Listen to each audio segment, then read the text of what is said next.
Support comes from the Missouri Forest Products Association. Missouri produces wood pallets, railroad ties, white oak barrels, hardwood floors, and more. Details on the variety of products made in the state are at choosewood.com. It's Friday, October 8th. This is The Gateway. I'm Wayne Pratt. James Young, a music teacher in Ferguson-Florissant Schools, is the first teacher in that district to be named Missouri's Teacher of the Year. I really feel like this is a large tribute to our community, our schools, students, staff, teachers that work hard. In just a few minutes, Young talks with St. Louis Public Radio's Marissa Ann Lewis-Thompson about what inspired him to become a teacher and what it's like teaching during a pandemic. Testing a backlog of rape evidence kits across Missouri is about halfway finished. St. Louis Public Radio's Sarah Kellogg reports. When the Safe Kit initiative launched in 2019, there were three goals: identifying how many untested rape kits existed, setting up a tracking system, and testing the kits. According to Attorney General Eric Schmidt, about half of the around 4,000 kits have been tested. The goal is to test the rest within the next year. For St. Louis, which has its own crime laboratory, there wasn't much of a current backlog to begin with. Mary Beth Carr is the assistant director of the St. Louis Police Crime Lab. She says the department did not have any untested kits dated between 1998 and April of 2018. We're not sending any rape kits to the Highway Patrol. We're not sending any testing as part of the SACI program. Carr says one part of the initiative the department finds helpful is the online tracking program. I'm Sarah Kellogg, St. Louis Public Radio. Around 4,300 Missouri residents who can sign up for Medicaid as part of the health program's expansion have enrolled. The Missouri Independent reports that's out of more than 17,000 expansion applications the state has received since starting to accept them in August. Mo HealthNet's chief transformation officer, Kirk Matthews, told a state Senate committee yesterday that the 4,300 number is from earlier in the week and more applications are pending. Matthews is not sure how long it will take for those applications to be processed. He says the first to be processed under Medicaid expansion took place a week ago today. The state plans to issue a monthly report on enrollment numbers starting next month. Two more unions that represent Illinois employees who work in congregate care settings have agreed to Governor J.B. Pritzker's COVID vaccine mandate. Hannah Meisel has more. Governor Pritzker has now negotiated agreements for mandatory vaccines covering about 1,300 state employees who work in closed facilities like prisons, mental hospitals, and veterans' homes. But there's still no agreement with the state's largest public employee union, AFSCME, which represents thousands more state workers in congregate care settings. Pritzker announced the new agreements Thursday while appearing with President Joe Biden in Chicago's northwest suburbs. Every unvaccinated American has a choice to make.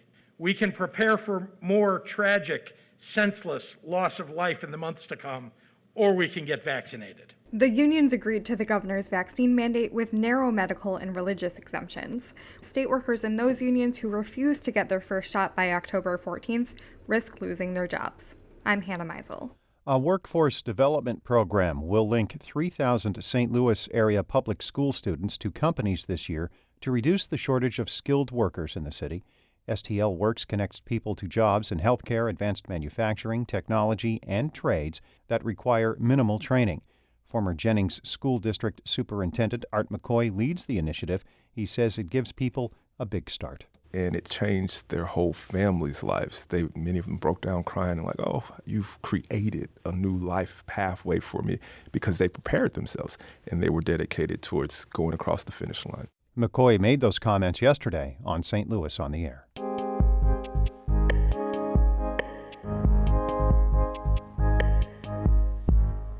A music teacher in the Ferguson-Florissant School District is Missouri's Teacher of the Year. James Young was a student in the district and now teaches at the Johnson-Wabash 6th Grade Center. He is the second African American to receive the honor since its inception in 1957.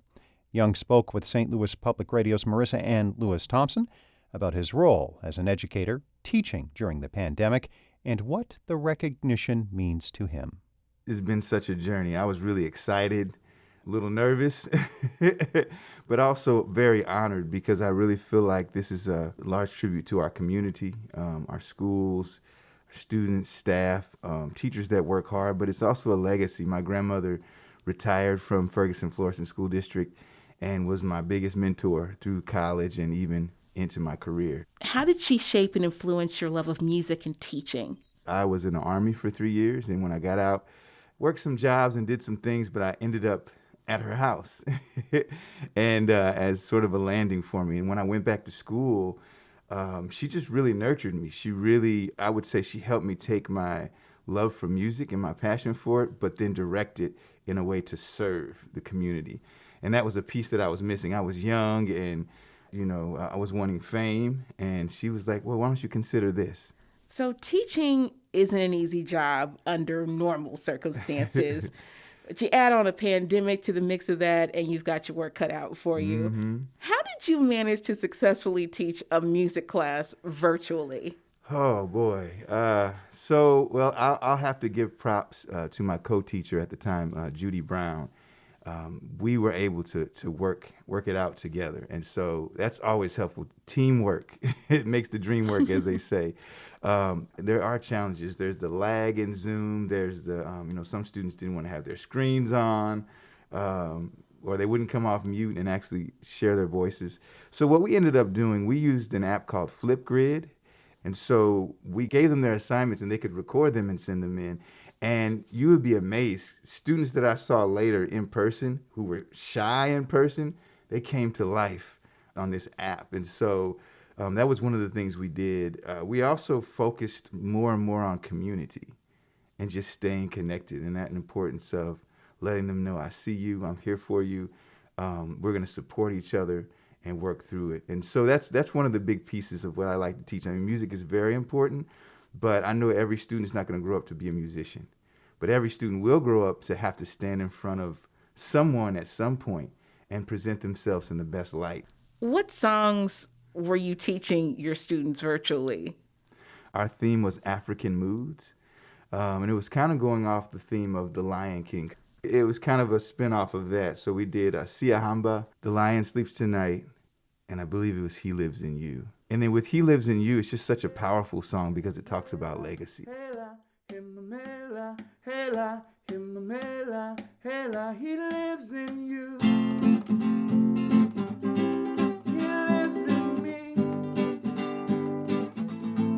He watches over.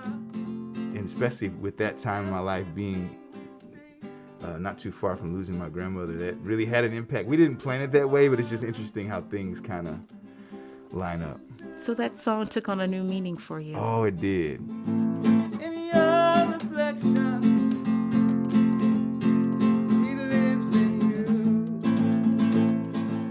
you. What has this moment in time in particular taught you about yourself as an educator? It's taught me the importance of that human connection and building relationships with students, how that's priority and that's, job number one. And then the content comes in and is the outgrowth of those connections and those relationships. It's taught me the importance of not only believing that and feeling that for myself, but teaching students. And that gets into more of like the social emotional learning and how important that is. All learning should go beyond the content and into this idea that, we're human and we have very intricate and complex parts to us. And they all have to be reached in order for us to be whole. Our Maria Altman edited that report. Shula Newman is the executive editor of St. Louis Public Radio, a listener-supported service of the University of Missouri-St. Louis. Music by Ryan McNeely of Adult Fur. I am out for the beginning of next week. The legend that is Jonathan Ahl will handle podcast duties Monday. Sarah Fenton will be behind the microphone on Tuesday. I'm Wayne Pratt. This has been The Gateway.